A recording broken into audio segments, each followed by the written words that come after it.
Your mind feels like it's buffering. You're mid-sentence, and the word just isn't there. That's not just getting older. And here's what almost nobody tells you. It might not even start in your brain. It starts about 2 feet lower, in your gut, through 3 specific pathways I'm going to walk you through right now. The third one is the one most people have never heard of. Here's the first clue this is real. Roughly 90% of your body's serotonin, the chemical tied to mood and mental clarity, isn't made in your brain at all. It's made in your gut. If that surprises you, wait until you see how it gets from there to your head.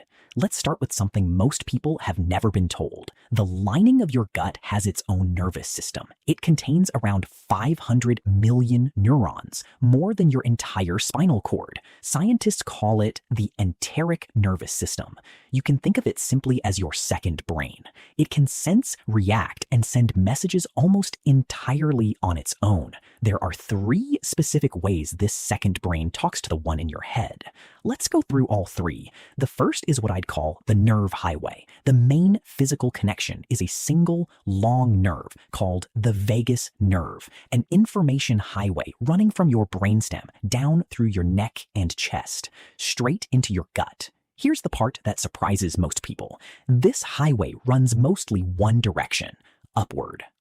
The large majority of signal traffic travels from your gut up to your brain, not the other way around.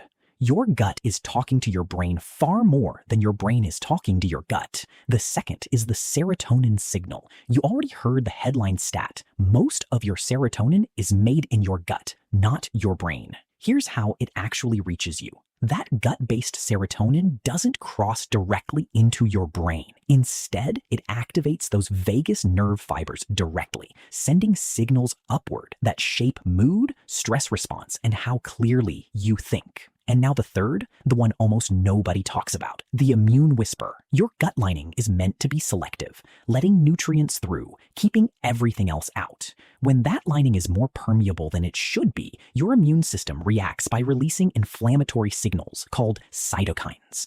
Those signals don't just stay local, they circulate, and they can influence the same brain chemistry involved in mood and mental clarity, quietly in the background, without you ever feeling your gut itself. This isn't guesswork. Researchers at McMaster University's Brain Body Institute found that certain antidepressant medications appear to work partly by activating this exact vagus nerve pathway between the gut and the brain, published in Scientific Reports in 2019. A 2025 review in the International Journal of Molecular Sciences laid out in detail how gut-produced serotonin activates vagal nerve fibers that reach directly into brain regions responsible for emotional regulation and stress response. And for that third pathway, the immune one, a 2025 scoping review pooling data from more than 6,000 people found reliably elevated levels of 2 specific inflammatory signals, IL-6 and TNF-alpha, in people with major depression compared to people without it. That's a real human replicated pattern, not an animal finding. And a 2018 review in Frontiers in Psychiatry found that disruptions along this gut-brain pathway are consistently linked to anxiety, depression, and inflammatory gut conditions like IBD, with vagus nerve stimulation now an FDA-approved treatment option for certain treatment-resistant depression cases. Now, I want to be straightforward with you because that's what this channel is built on. A lot of the most dramatic findings, like gut bacteria directly changing anxious behavior, come from animal studies where researchers transplant gut microbes from one animal to another and watch behavior change. That's compelling science, and it's helped point researchers in the right direction. But it is not the same as proof that changing your own gut bacteria will change your mood. Human research in this field is real, growing, and promising, but it is still a young science. Anyone who tells you gut health is a guaranteed fix for anxiety or brain fog is overselling it. What we can say, honestly, is that the gut-brain connection is real, measurable, and worth supporting. That's exactly the kind of straight answer I try to give every time. If you'd rather get the honest version than the hyped up one, subscribing means you'll have it waiting twice a week. So, what can you actually do with this information? Here are steps with genuine evidence behind them. Nothing extreme, nothing that requires a specialist. Start with feeding microbial diversity. Aim for a wide variety of plant foods across the week. Vegetables, legumes, whole grains, nuts, seeds. Diversity, more than any single superfood, is what supports a resilient gut microbiome. Add fermented foods regularly. Plain yogurt, kefir, sauerkraut, and kimchi introduce live bacterial cultures that many studies link to gut and mood support. Train your vagus nerve directly. Slow, deep breathing. In for 4 counts, out for 6. Humming, singing, or gargling all physically stimulate the vagus nerve. This is one of the most well-established, low-risk ways to support this pathway and protect your gut from chronic stress. Ongoing stress measurably disrupts the gut lining and shifts your microbial balance, which can feed back into more stress.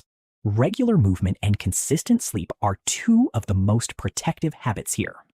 Let's bring this together. Your gut and your brain are wired together through 3 real pathways: a nerve, a signal, and an immune whisper, exchanging chemical signals constantly, mostly from gut to brain. That unexplained fog, that low mood, that knot of anxiety, it may genuinely have a physical starting point below your neck, not just above it. And the habits that support that connection, dietary variety, fermented foods, and simple vagus nerve exercises, are things you can start today. And if your week doesn't leave much room for tracking 30 different plant foods or brewing your own kefir, that's most of us, most weeks.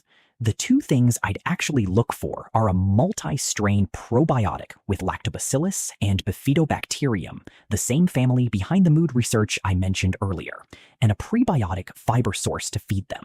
Not a replacement for the habits, just something to lean on the weeks they slip. A quick note. This video is for education, not diagnosis. If you're dealing with persistent anxiety, depression, or digestive symptoms, please talk with your doctor, especially before starting any new supplement, since some can interact with medications. I've dropped the exact formulations I'd actually buy in the description if you want them.